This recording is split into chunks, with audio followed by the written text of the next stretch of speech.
dernière déjà. Le début de la dernière. Super. Je trouve que la chaîne est meilleure ici. Vous ne trouvez pas? Ah ben non, voir tout bien.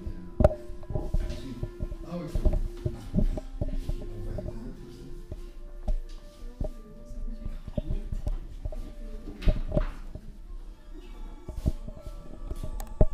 C'est mieux ça? Voilà. Ah non? Non. On ne voit pas mieux. Ah ouais. On va filmer, ce sera mieux peut-être. Voilà, on dans-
Je vais mettre un poil plus fort. Ouais.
heeft dan aanpassen. Ja, je hebt normaal. Goedemiddag. Super nodig, wat? Dan. Oh, dat is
Ça, c'est non, c'est la réverb mise en c'est la réverb, oui. Ouais.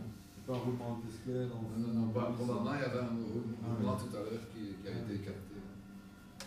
Donc c'est en. Il y a des micros, il y a Ok. des micros, ça capte tout l'orchestre et c'est foutu C'est remis. c'est remis dans la structure. Maintenant, on arrive à cette coda formidable. Tu t'expliquais qu'il marchait si bien parce qu'on avait Ouais. entendu tout le C'est reste. ça. Parce qu'il ne se passe pas grand chose. Donc dans le dernier mouvement, il y a encore une coda qui arrive. Ouais, qui commence maintenant. Ok. En fait, ça va commencer ça.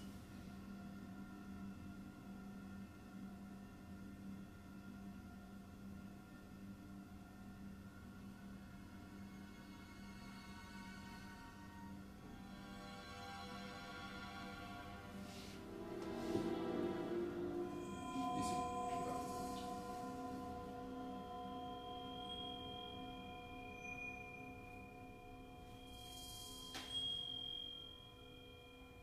Vous voyez, dans la partition, il n'y a presque plus rien.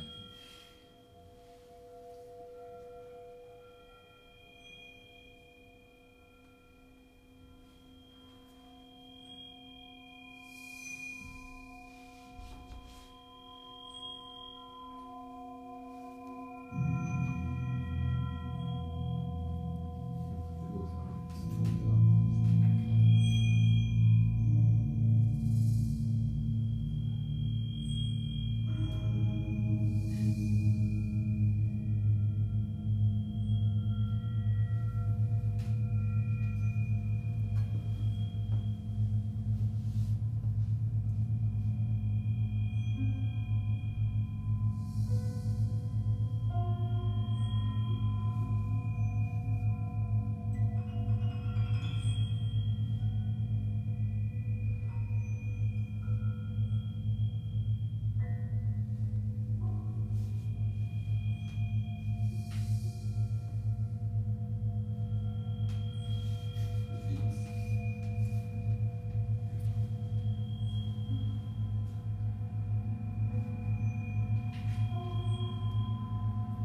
Ce qui est marqué là-haut, si vous n'arrivez pas à lire, il y a marqué sur la partition till end of this page, lose all sense of time.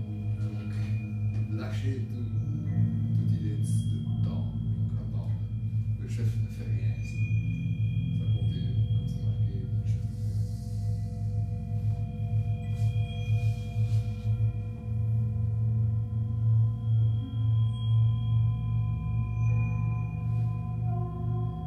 Tout à l'heure, on entend cette électronique qui monte, ça se fait automatiquement. Le chef ne fait toujours rien. Il attend.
Merci beaucoup.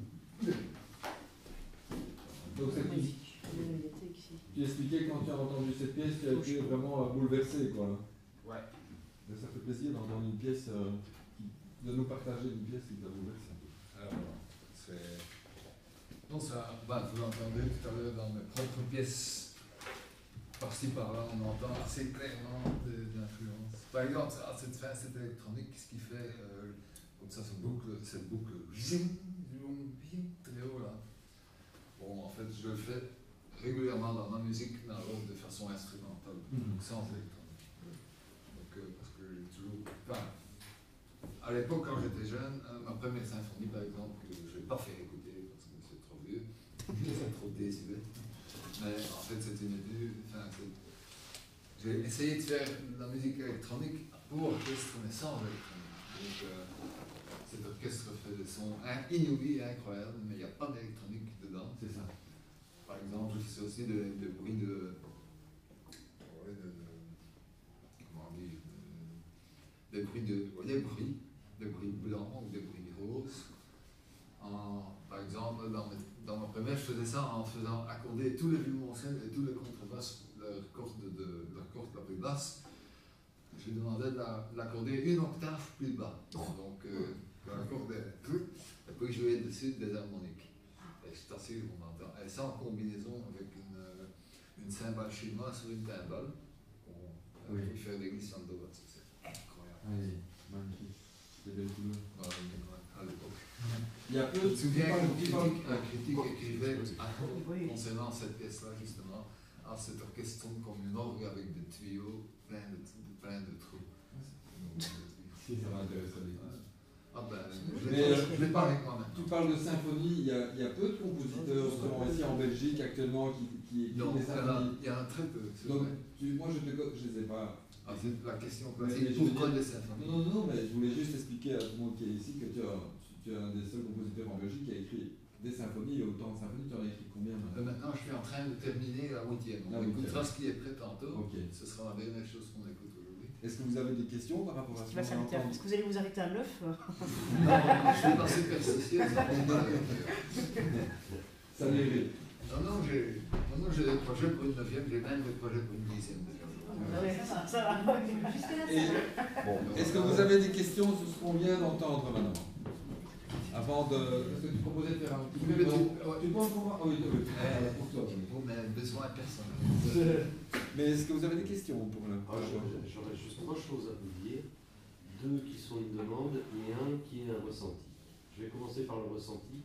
Je comprends pourquoi elle vous a émerveillé cette pièce. Elle m'a fait exactement le même effet. C'est la première fois que je découvre cette œuvre-là de Jonathan Hervé. Je suis un amoureux du timbre et j'ai plongé dans son atmosphère avec une délectation comme rarement il m'est arrivé avec de la musique dite contemporaine. J'ai ressenti dans ces influences. Moi, une des pièces qui m'a le plus influencé dans mon histoire personnelle, c'est Gustav Holst, qui est anglais aussi. Qui est et anglais, oui. Jonathan Harvey, qui est influencé. Ah, mais c'est très peut-être anglais comme directement. musique. Hein. C'est très anglais. Ah, mais il y a des endroits, je vous assure, c'était Gustav Holst dans The mais Planet. dans un contexte Ouais, nouveau. ouais. Et j'ai ressenti des couleurs, même de gens qui viennent du Nord, big band, etc. Tous les effets de synthé ont été, par exemple, très utilisés dans les big bands des années 70. Ah ouais, pardon, probablement. 70. Je comprends ces artistes. Des gens comme Luca Lancola ont beaucoup utilisé ces phénomènes. Il y a un DX7, je me demande s'il n'y a pas un corps gaiement aussi avec. Non, je pense c'est pas ça. Non, je me Mais souviens enfin, plus c'est parce toutes que. ces sonorités des années 80, très à la mode. Ça, c'est pour mon ressenti. Mes deux questions maintenant qui sont personnelles sont est-ce que vous accepteriez de me mettre sur ma clé le score que vous avez là? Ouais, Parce que je bien sûr. présume Nous qu'il aussi. est difficile à trouver. Il est très difficile à trouver. Et franchement, j'ai envie de plus en voir que Si du vous avez- grimace tel que c'était Si vous avez présenté. un USB, Oui, je laisse. l'ai, bien sûr. Il y a pas de problème. Et deux, est-ce qu'il est facile de trouver cet Oui, enregistrement? Je peux vous donner le CD comme ça. Vous pouvez noter la référence Oui, et le commander. Je veux bien. Voilà. Je vous Parce remercie. que si son concerto pour percussion là-dessus, il y a encore quelque chose, je me souviens. Dis-moi, j'ai quelques. Ah oui, non, je ne pas poser une question. C'était juste une question sur la partition. On connaît c'est son indication à lui pour la réverb quand elle doit sonner et quand il y a des entrées. Quand elle doit enregistrer l'orchestre pour en fait alimenter la réverb. J'avais l'impression. Et ça, c'était ce traitement là. Non, justement, c'était pas en bas, c'était au-dessus. Quand c'était encadré, il y avait des notes encadrées. Ah non, ça veut dire que les notes écrites là-dedans peuvent être jouées dans n'importe quel ordre. Chacun a son petit système pour noter ce genre de choses. Ah oui, c'est ça. Oui, donc toujours continuer à répéter en indiquant que. Moi j'écris ça d'une façon différente, je l'ai dit tout à l'heure. Chacun a son petit système pour noter ça. Le titre de la dernière pièce, c'est Madonna, tu disais, du dernier mouvement. Mary. Donc, Et pourquoi? Parce que c'est un peu surréaliste. ben, ça, je ne sais pas, mais Jonathan. J'aime bien, on c'est sait. une belle idée, mais je veux Ouais, savoir on pourquoi. sait que Jonathan était bon. Parce que Jonathan est connu ici surtout parce qu'il pratiquait le bouddhisme. Votre attention, s'il vous plaît, je sais pas, Jonathan pratiquait le bouddhisme, mais en fait, il vient d'une tradition anglo, enfin, église d'Angleterre, etc. Il a été chorister, comme on dit, donc il a chanté comme garçon, il a chanté dans un chœur, typique anglais, comme ça. Et donc en fait, sa tradition est là-dedans. Et donc en fait, je crois que cette pièce qu'il a construit ça comme une ode, si tu veux, à la Vierge Marie. Complètement. Ouais. Et tu connais les. Ah oui, Non. tu connais. Est-ce que ça a un rapport avec la musique spectrale? Ceci, non. Non, Non, Jonathan a utilisé des techniques spectrales dans sa musique, mais seulement à partir des années 90. Donc plus tard que ceci. Ici, il n'y a rien de spectral, sauf si on veut absolument considérer les effets électroniques qu'on appelle spectral. Et tu connais un peu les secrets de sa musique? Là, comment est-ce qu'il a fonctionné ici? Ici, en fait. Quand il écrit un trait. Non, c'est très bien construit. En fait, non. Bah oui, aussi, mais bien sûr. Oui, bien sûr. On en a parlé écrit tantôt. longtemps. Mais est-ce que ça part? Il y a un système harmonique ici. En fait, ce qu'il utilise là, c'est que pour chaque mouvement, il prend un pivot de 2 notes, par exemple, mi, fa. Et puis, il va en haut, à partir du fa, des intervalles, il fait des accords, différents accords. Et puis, il fait pareil vers le bas, à partir du miroir. Et puis, ça c'est son élément de base pour fabriquer ses accords et les traits. Et puis, il change de l'une famille à l'autre. En fait, il a commencé avec, par mouvement, de faire, je crois, si je me souviens bien, c'est 7 ou 8 accords différents, construits comme ça en miroir. Et puis, c'est là-dessus qu'il s'est basé pour construire tout ça. Oui, parce qu'on entend quand même des femmes, si on a bien écouté un peu, dans le premier mouvement, il y a un certain moment que les voix ils font comme ça des passages comme ça en accord. Et c'est revenu dans le dernier mouvement, mais d'une façon un peu différente. Donc, non, c'est quand même bien construit aussi cette musique. Ce n'est pas que de musique intuitive qui sonne très bien, par ailleurs, mais non, c'est quand même Jonathan qui construisait très bien sa musique. Ce que je trouve qui est beau, c'est qu'il y a le deuxième mouvement, donc c'est une descente. Ouais, c'est ça. Et puis après, on est dans les abysses, mais on est plus dans l'aigu que dans le grave. C'est bien ce que je dis, mais on est beaucoup dans l'aigu, et en même temps, on est dans les profondeurs. Moi, ça m'a touché, ça. C'est vraiment dans. C'est comme Jonathan a écrit pour Ictus d'ailleurs, dans les années 90, il a écrit une pièce qui s'appelle Wheel of Emptiness, donc la roue du vide. Et ben, je ne connais aucune partition de Jonathan dans laquelle il y a autant de notes. Je me demande si c'est pas celle-là qui va être jouée bientôt par Ictus. Probablement, parce que c'est la pièce qu'il a écrite pour eux. Dans une semaine. Oh, c'est possible. Mais c'est la pièce qu'il a écrite pour eux, donc c'est normal qu'Ictus joue ça. C'est la pièce. Enfin, ils en ont une autre qui joue beaucoup aussi, qui joue fréquemment. Mais celle-là a été écrite spécialement pour eux, donc c'est un peu leur pièce fétiche de Jonathan. Et l'orchestre, c'est un orchestre symphonique, donc Ça, c'est l'orchestre d'enregistrement, c'est l'orchestre de la radio néerlandaise. Ça sonne très très dense, il y a beaucoup d'instruments dans l'orchestre? Oh, c'est un grand orchestre. Plus ou moins tout. Il y a une piano harpe, je crois qu'il y a 4 ou 5 percussions, plein de cordes, et puis les voix par 3. Donc c'est pas vraiment un super grand orchestre.